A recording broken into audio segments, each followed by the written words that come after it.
ஒரு மகிழ்ச்சியான செய்தி. இதயம் நல்லெண்ணெயின் விலை லிட்டருக்கு ரூபாய் 105 குறைஞ்சிருக்கு. செப்டம்பர் 2023ல 1 லிட்டர் இதயம் நல்லெண்ணெயின் அதிகபட்ச விலை ரூபாய் 503. ஆனா இப்ப 1 லிட்டர் இதயம் நல்லெண்ணெயின் விலை ரூபாய் 398 மட்டும்தான் தமிழ்நாட்டுல. அப்ப இனிமே எல்லாரும் இதயம் நல்லெண்ணெய் வாங்கலாம் இல்ல? UK வெளியுறவு செயலர் டேவிட் லாமியுடன் இந்திய வெளியுறவுத்துறை அமைச்சர் ஜெய்சங்கர் பேச்சுவார்த்தை நடத்தினார். தங்களது உரையாடல் பயங்கரவாத ஒழிப்பை மையமாக கொண்டிருந்ததாகவும் பயங்கரவாதத்திற்கு எதிராக பூஜ்ய சகிப்புத்தன்மை இருக்க வேண்டும் என்றும் ஜெய்சங்கர் வலியுறுத்தல். டெல்லியில் உள்துறை அமைச்சர் அமித்ஷாவுடன் உளவுத்துறை இயக்குநர் தபன் தேகா சந்திப்பு நடந்தது. இந்தியா பாகிஸ்தான் இடையே போர் நடந்து வரும் சூழலில் உள்நாட்டு பாதுகாப்பு குறித்து உளவுத்துறை இயக்குநருடன் அமித்ஷா முக்கிய ஆலோசனை. SBI ATMக்கள் 2-3 நாட்களுக்கு மூடப்படும் என்று பரவும் தகவல் வதந்தி எனவும் SBI ATMகள் எப்போதும் செயல்படும் எனவும் அந்த வங்கி விளக்கமளித்துள்ளது. சிவில் பாதுகாப்பு விதிமுறைகளின் அடிப்படையில் அவசரகால பாதுகாப்பு நடவடிக்கைகளை எடுக்க வேண்டும் என மாநிலங்களின் தலைமைச் செயலர்கள், யூனியன் பிரதேசங்களின் ஆட்சி பொறுப்பாளர்களுக்கு மத்திய உள்துறை அமைச்சகம் கடிதம். அடுத்த 3 ஆண்டுகளுக்கு இந்தியாவில் இருக்கும் 14 டெரிட்டோரியல் ஆர்மி வடக்கு, மேற்கு, கிழக்கு இராணுவ கமாண்டோக்கள் தேவைப்படும் போது பயன்படுத்திக் கொள்ளலாம். அதனால் அவசர காலங்களில் இராணுவம் முழு வீச்சில் செயலாற்ற முடியும். அதற்கு இந்திய இராணுவ தலைமை தளபதிக்கு முழு அதிகாரம் வழங்கப்படுவதாக பாதுகாப்புத்துறை அறிவிப்பு. நமது எல்லைகளை குறிவைத்து நேற்று பாகிஸ்தான் இராணுவம் தாக்குதல் நடத்தியிருந்த நிலையில் எல்லையை ஒட்டியுள்ள மாநிலங்களில் பாதுகாப்பு அதிகரிக்கப்பட்டுள்ளது. பாதுகாப்பு ஏற்பாடுகள் குறித்து பாகிஸ்தானுடன் சுமார் 500 கிலோமீட்டர் எல்லையை பகிர்ந்துள்ள குஜராத் முதல்வருடன் பிரதமர் மோடி ஆலோசனை. திருச்சி மாவட்டம் பஞ்சப்பூரில் ஏற்பாடு செய்யப்பட்டிருந்த விழாவில் கலந்து கொண்ட முதல்வர் ஸ்டாலின் 55,000 பேருக்கு பட்டா 830 கோடி ரூபாய் மதிப்பிலான நலத்திட்ட உதவிகளை வழங்கினார். பஞ்சப்பூரில் காய்கறி சந்தைக்கு அடிக்கல் நாட்டிய முதல்வர் ஸ்டாலின் ஒருங்கிணைந்த பேருந்து முனையம், கனரக சரக்கு வாகனங்கள் முனையம் ஆகியவற்றை திறந்து வைத்தார். ஜம்மு காஷ்மீர் எல்லையில் பாகிஸ்தானுடன் நடந்த மோதலில் ஆந்திராவைச் சேர்ந்த இராணுவ வீரர் முரளி நாயக் வீர மரணமடைந்தார். முரளி நாயக்கின் உயிர் தியாகம் போற்றத்தக்கது என ஆந்திர முதல்வர் சந்திரபாபு நாயுடு உருக்கம். சிந்து நதிநீர் பிரச்சனையை உலக வங்கி சரி செய்ய போகிறது என தகவல்கள் வெளியாகியுள்ளன. அவை அனைத்தும் தவறானவை. சிந்து நதிநீர் விவகாரத்தில் உலக வங்கியின் பங்கு ஒரு உதவியாளர் மட்டுமே என்று உலக வங்கி தலைவர் அஜய் பாங்கா தெரிவித்துள்ளார். பெஹல்காம் பயங்கரவாத தாக்குதல் எதிரொலியாக இந்தியாவுக்கு எதிரான கருத்துக்களை தொடர்ச்சியாக பரப்புவோர் மீது நடவடிக்கை எடுக்க மத்திய அரசு உத்தரவிட்ட நிலையில் நாடு முழுவதும் த ஒயர் இணையம் முடக்கம். இது கருத்து சுதந்திரத்திற்கு எதிரான நடவடிக்கை என த ஒயர் குற்றச்சாட்டு. இந்தியா பாகிஸ்தான் இடையே தொடர்ந்து வரும் பதற்றமான சூழ்நிலை காரணமாக தனது பிறந்த நாளை முன்னிட்டு யாரும் தன்னை சந்திப்பதையும் கொண்டாட்டங்களையும் தவிர்க்க வேண்டும் என தொண்டர்களுக்கு அதிமுக பொதுச் செயலாளர் எடப்பாடி பழனிசாமி வேண்டுகோள். கார்கில் போர், மும்பை தாக்குதல், கந்தஹார் விமான கடத்தல் போன்றவற்றில் நடந்ததைப் போல பாதுகாப்புத்துறை மேற்கொள்ளும் நடவடிக்கைகள் குறித்து எந்த ஊடகத்திலோ டிஜிட்டல் தளங்களிலோ நேரலை செய்தி வெளியிட வேண்டாம். அது இராணுவ நடவடிக்கைகளில் பாதிப்பையும் பலரது உயிருக்கு ஆபத்தையும் ஏற்படுத்தக்கூடும். இந்த விவகாரத்தில் அனைத்து தரப்பினரும் கண்ணியத்துடனும் பொறுப்புடனும் நடந்து கொள்ள வேண்டும் என இந்திய பாதுகாப்புத்துறை அறிவுறுத்தல்.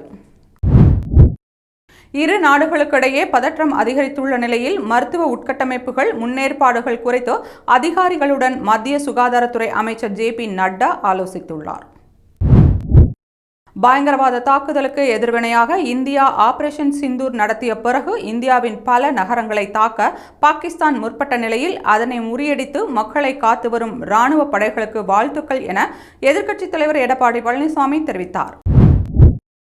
இந்தியா பாகிஸ்தான் போருக்கு இடையே பாதுகாப்புத்துறை அமைச்சர் ராஜ்நாத் சிங்குடன் பாதுகாப்பு ஆராய்ச்சி மற்றும் மேம்பாட்டு ஆணையத்தின் தலைவர் சமீர் V காமத் சந்திப்பு. இந்திய ராணுவத்திற்கு தேவையான பாதுகாப்பு கருவிகள் மற்றும் ஆயுதங்கள் குறித்து ஆலோசனை செய்ததாக தகவல். இந்தியா பாகிஸ்தான் இடையே பதற்றம் அதிகரித்து வரும் நிலையில் IPL போட்டிகள் 1 வாரத்திற்கு நிறுத்தப்பட்டுள்ளதாக BCCI அறிவித்துள்ளது. பாகிஸ்தான் தன்தார் ரேஞ்சர்களின் உதவியுடன் ஜம்முவின் சம்பா எல்லைக்குள் ஊடுருவ முயன்ற 7 பயங்கரவாதிகள் சுட்டுக் கொல்லப்பட்டதாகவும் அந்த தாக்குதலில் தன்தார் முகாம் சேதப்படுத்தப்பட்டதாகவும் BSF அறிவித்துள்ளது. இந்தியா பாகிஸ்தான் இடையே பதற்றம் அதிகரித்துள்ள நிலையில் ஸ்ரீநகர், ஜம்மு, அமிர்தசர், லே, சண்டிகர், தர்மசாலா, பிகோனர், ஜோத்பூர், கிஷன்கார், ராஜ்கோட் ஆகிய நகரங்களுக்கு செல்லும் விமானங்கள் மே 10ஆம் தேதி இரவு 11:59 மணி வரை ரத்து செய்யப்படுவதாக இண்டிகோ நிறுவனம் அறிவித்துள்ளது. ராஜஸ்தானின் ஜெய்சால்மர் பகுதியில் அடையாளம் தெரியாத கருவியின் பாகங்கள் கண்டெடுக்கப்பட்டுள்ளன. இதனால் அப்பகுதி முழுவதும் பாதுகாப்பு வலயத்திற்குள் கொண்டுவரப்பட்டு ராணுவம் மற்றும் போலீசார் தீவிர சோதனை நடத்தினர். பஞ்சாப், ஹரியானா தலைநகரான சண்டிகரில் சைரன் ஒலியை எழுப்பி மக்கள் அனைவரும் வீடுகளை விட்டு வெளியே வர வேண்டாம் என தொடர்ந்து அறிவுறுத்தப்பட்டு வருகிறது. வான்வழி தாக்குதல் நடத்தப்படலாம் என்பதால் பொதுமக்களுக்கு எச்சரிக்கை. புதுச்சேரி ஜிப்மர் மருத்துவமனையில் விடுப்பில் இருக்கும் மருத்துவர்கள் மற்றும் ஊழியர்களின் விடுப்பு ரத்து செய்யப்பட்டது.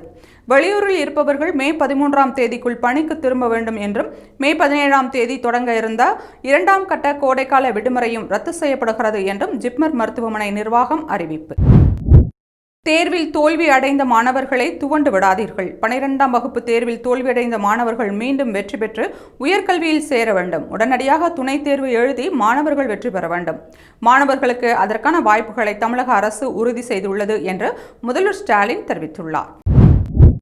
சென்னை சேப்பாக்கம் கிரிக்கெட் மைதானத்திற்கு இமெயில் மூலம் வெடிகுண்டு மிரட்டல் விடுக்கப்பட்டுள்ளது. IPL போட்டிகளை நடத்தக்கூடாது என பாகிஸ்தான் நாட்டை குறிப்பிட்டு வெடிகுண்டு மிரட்டல். மும்பை குண்டுவெடிப்பின் முக்கிய குற்றவாளியான தஹாவூர் ராணா நீதிமன்றத்தில் ஆஜர்படுத்தப்பட்டார். அவருக்கு ஜூன் 6ஆம் தேதி வரை நீதிமன்ற காவல் வழங்கி பாட்டியாலா நீதிமன்றம் உத்தரவு. ராணுவ பலத்தை அதிகரிக்க ராணுவ தளபதிக்கு கூடுதல் அதிகாரம் அளித்து மத்திய அரசு உத்தரவு. ராணுவத்திற்கு பணியாளர்களை சேர்க்கவும் நிதி ஒதுக்கீடு செய்வதற்கும் அதிகாரம் வழங்கப்பட்டுள்ளது. நாட்டின் பிற பகுதிகளில் உள்ள வீரர்களை எல்லையோர பகுதிக்கு அழைத்துக் கொள்ள அனுமதி.